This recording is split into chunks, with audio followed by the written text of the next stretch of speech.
Elke era het sy eie intellektuele vrydenkendes. En die definisie van 'n intellektuele vrydenkende is iemand wat homself beskou, dis die heel eerste keer wat enigiemand op aarde aan hierdie punt gedink het.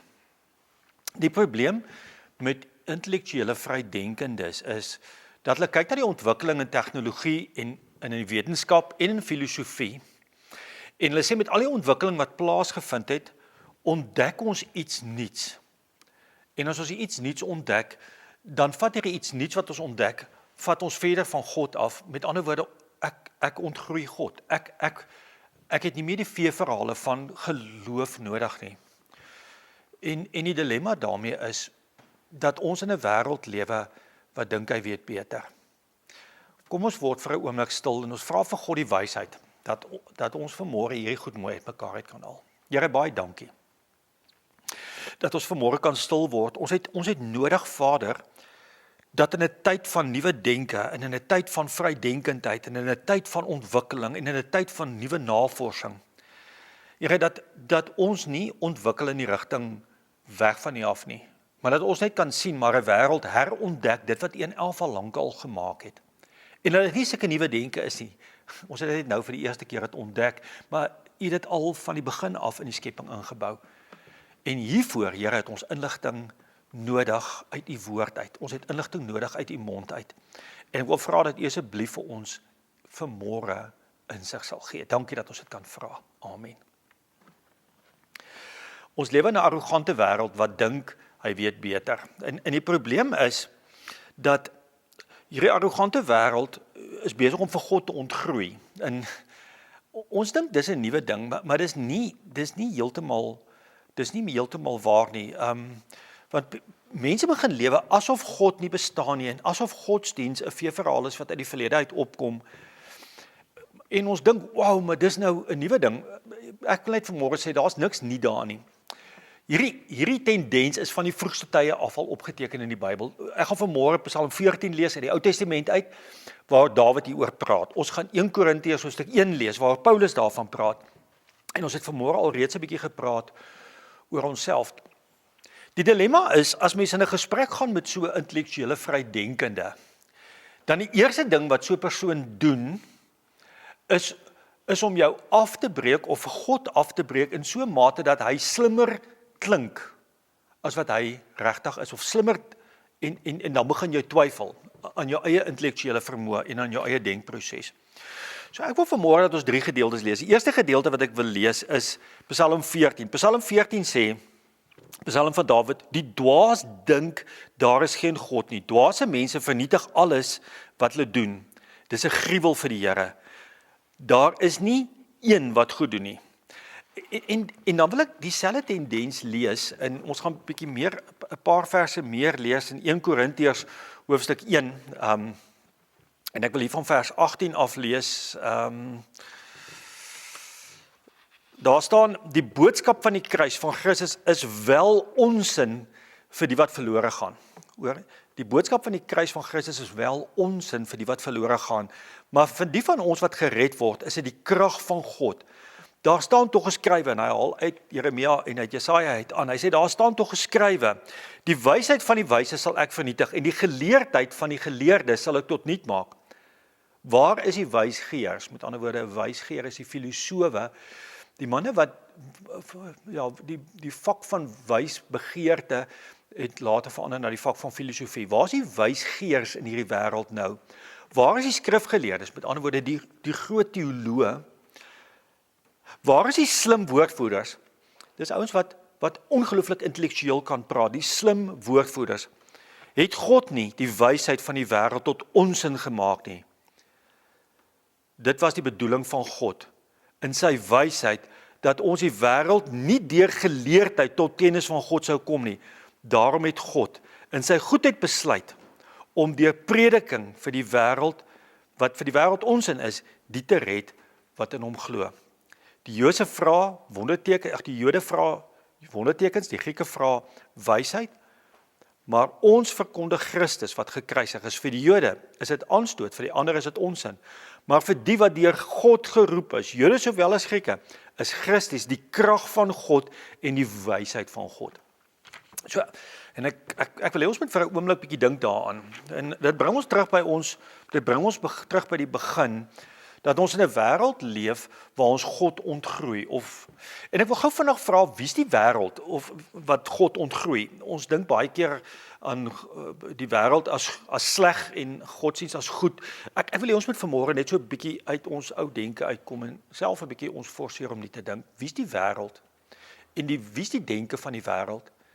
Die wêreld is basies kollektiewe denke. Dis met ander woorde, mense wat met mekaar bly praat en naderhand ooreenstem en dit word 'n waarheid. So die nuwe waarheid wat in die wêreld funksioneer is nie meer die waarheid nie as die ware waarheid nie. Dit word 'n waarheid, 'n weergawe van die waarheid. En hoe verder hierdie ding groei van die wysheid van die wêreld wat groei, word dit naderhand my waarheid. Dis net wat ek as waarheid beskou. En dis waar die dilemma kom. En ek wil tog vanmôre dat ons in arrogansie in ons denke, waar ons dink ons kan lewe sonder dat ons God nodig het, wil ek hê ons moet 'n bietjie teruggaan en ons moet praat oor wat Psalm 14 sê.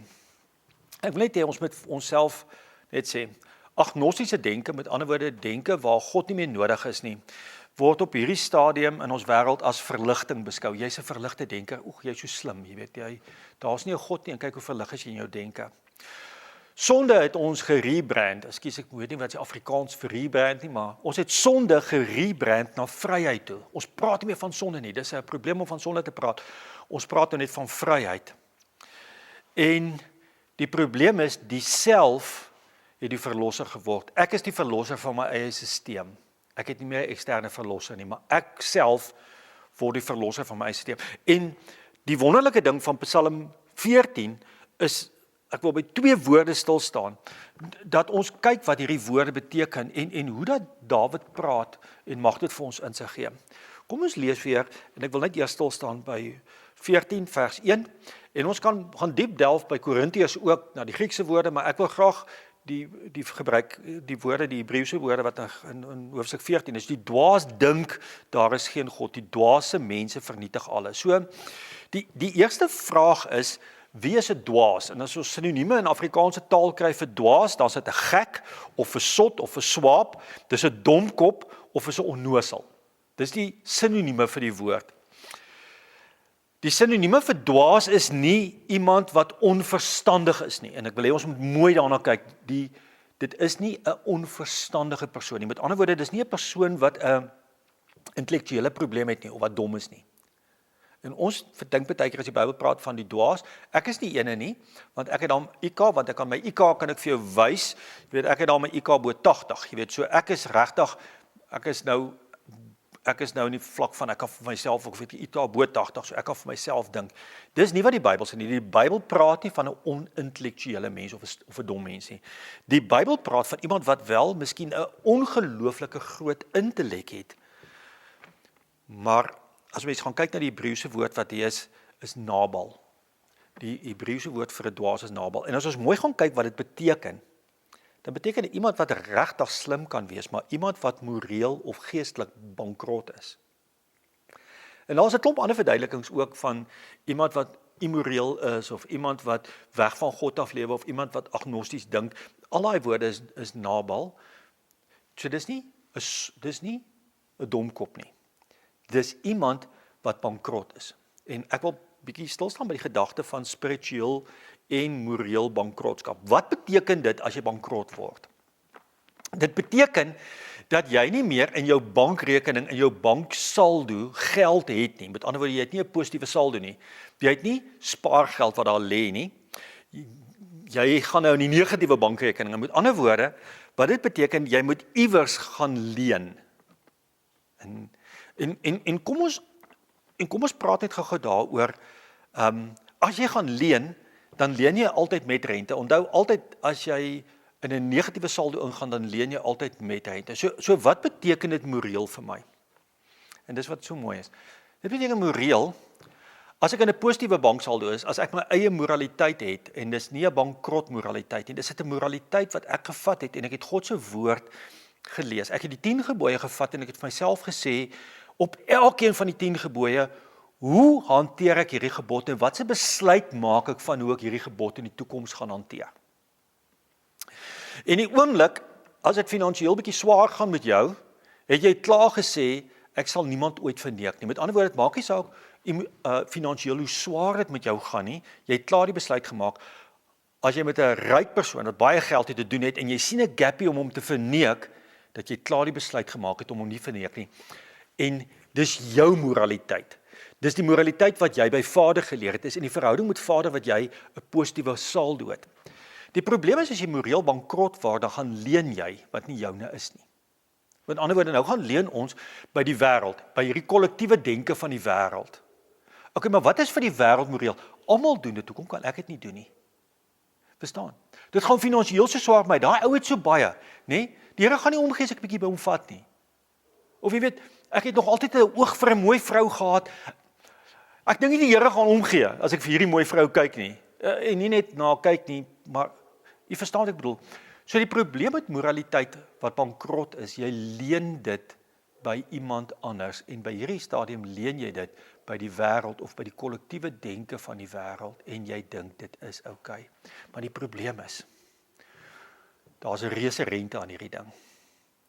En die probleem met bankrotskap en met leen en die rente wat bykom, is jy raak net al hoe meer bankrot. En dis waarop die tweede woord wil uitkom.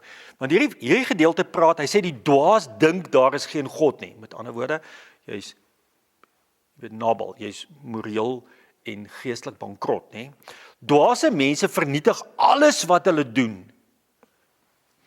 So 'n dwaas het niks te doen met jou intellektualiteit nie, met jou vermoë om te dink nie. 'n Dwaasheid het te doen met bankrotskap.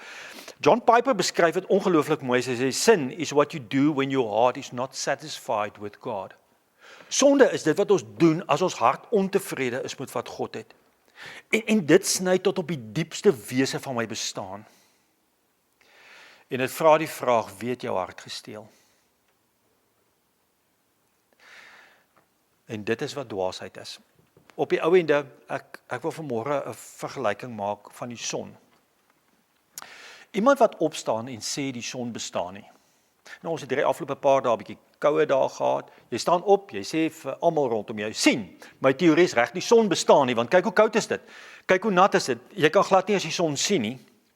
Maar op 'n wonderlike sonskynoggend staan jy op en jy voel die warmte op jou vel en jy voel die hitte in jou omgewing, maar jy besluit die son bestaan nie en jy skryf boeke, nê? En jy bou groot teorieë van die son wat nie bestaan nie. En jy skryf hierdie boeke en jy bied lesings aan en jy maak 'n klomp mense bymekaar wat jou volgelinge is, wat saam met jou sê daar is nie 'n son nie. En aan die oggend as jy opstaan en jou kop en jou intellek en al jou slimmigheid is geskrywe, staan jy op en jy voel die hitte op jou son en jy sê die son bestaan nie. Beteken dit regtig omdat jy besluit het die son bestaan nie, bestaan die son nie? So gaan dit met God se teenwoordigheid. Elke oggend as jy opstaan, lewe jy in God se genade. As jy jou oë oopmaak en jy kyk, ek het gesond geslaap, ek het opgestaan en kon kies wat ek eet. Wat 'n pragtige natuur is daar. As jy jou oë oopmaak en besef, die son bestaan, God bestaan in sy glorie. Maar as ek vasgevang is in die denke, ek moet by die werk kom, ek moet die kinders by die skool kom, ek moet my pap eet, ek moet dit doen, ek moet dat doen, staan nou op en jy sê vir jouself, die son bestaan nie. Beteken dit dat die son nie bestaan nie? En dit bring my by hierdie ding van bankrotskap. Bankrotskap maak dat ek met rente leen dit wat ek nie het nie, wat maak dat ek meer bankrot is. En dit bring my by die tweede gedeelte waaroor ek wil praat. Hy sê dwaase mense, bankrot mense, vernietig alles wat hulle doen. Hulle vernietig alles wat hulle doen. En dit klink nou soos 'n Bybelteks, maar die Hebreëse woord is sashach. En dit beteken die woord beskryf 'n vrug wat afgaan, wat begin vrot word, wat geruïneer is, wat ontbind. En die prentjie wat mens van hierdie sashach kry, as mens hierdie vers lees, 'n dwaase mens verrot. Hy vernietig alles in wat hy doen. Alles wat sy hande aanraak, raak verrot. Ek het nou eendag gesien, daar's 'n bak appels op ons kas wat Sonja gekoop het en ek het al gesien, die appels lyk vreeslik mooi, maar na so 'n paar dae, nou sê ons vir die kinders, jy weet, hierdie appels gaan sleg word. Nou kom ek by die bak appels en ek tel hierdie appel op om te eet, vragties is aan die onderkant sleg. Maar as hy net sleg aan die onderkant nie, daar waar hy sleg geword het, het hy 2 appels wat onder hom gelê het hy ook sleg gemaak. En dit is die mooiste beskrywing van hierdie woord van verrotting, hierdie ding van 'n dwaase mens, iemand wat bankrot is, vernietig alles, verrot alles. Dit steek aan. Dis iets wat nie net gebeur nie, dis nie net geïsoleerd by jou nie. Maar jou negativiteit, hierdie wêreld waar jy geestelik bankrot is, waar jy vir God nie kan raak sien nie, waar jy God sien as hierdie noodhulpkassie wat jy moet uitruk om jou uit die vernoesing uit te haal. As jy met ander mense daar praat van hoe die Here nie vir jou versorg nie en hoe die Here nie, hierdie verrottingsproses is die absolute gevolg van jou bankrotskap. En nou is die vraag, wat maak ek hiermee? En Psalm 14 praat so mooi, hy sê, 'n dwaas dink daar's geen God nie. Dwaase mense vernietig alles wat hulle doen, hulle verrot alles wat hulle doen. Dis 'n gruwel vir die Here. Dit maak die Here se hart seer. Maak hierdie vers sin. Hy sê, daar is nie een wat goed doen nie. En dan kom vers 2, hy sê, van die hemel af kyk die Here die mense deur om te sien of daar nie een verstandige, een wat na die wil van God vra nie. Is daar nie eers een nie? En dis môre waarmee ek wil afsluit. As God uit die hemel uitkyk, sien hy jou as die dwaas, die sot, die onnosel, die domkop, die sinonieme van swaap, van onnosel. Is dit wat God raak sien? Nie omdat jy nie intellektueel is nie, want die pragtige gedeelte uit Korintiërs sê dieselfde. Waar is die wysgeers? Waar is die filosofe? Waar is die slim mense? Waar is die geleerde mense? Waar is die skrifgeleerdes? Waar is die woordvoerders, die ouens wat slim kan praat? Het God hulle nie almal vernietig nie? Alles kom tot niks. En dan sê, die tweede gedeelte in Korintiërs, eers die mooi ding, die Here het dit in sy groot almag beplan, dat ons nie die Here sou leer ken deur intellek nie.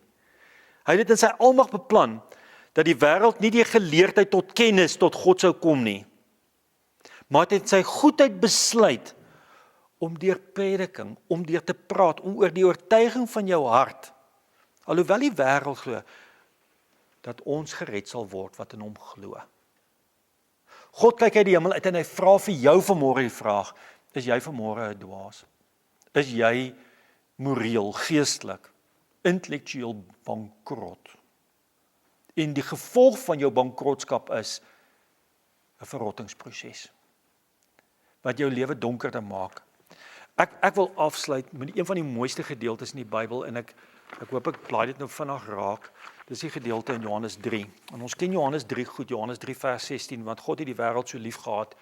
Maar ek wil nie by vers 16 stil staan nie. Ek wil by vers 18 uitkom. Het sê, wie in hom glo, word nie veroordeel nie. Wie nie glo nie, is reeds veroordeel, omdat hy nie in die enigste seun van God glo nie. En so kom die skeiding. Die lig het na die wêreld toe gekom, en tog het die mense eerder die duisternis as die lig lief gehad. Want hulle dade was sleg. Elkeen wat kwaad doen, haat immers die lig. Elkeen wat kwaad doen, is ontevrede met God, en kom nie na die lig toe, dat sy dade beoordeel kan word nie. So word ons dade aan die kaak gestel. Maar wie volgens die waarheid handel, kom na die lig toe, sodat duidelik kan blyk dat sy dade in gehoorsaamheid van God gedoen word. Mag ek vandag die genade van God ontvang, dat ek nie bankrot sal wees nie.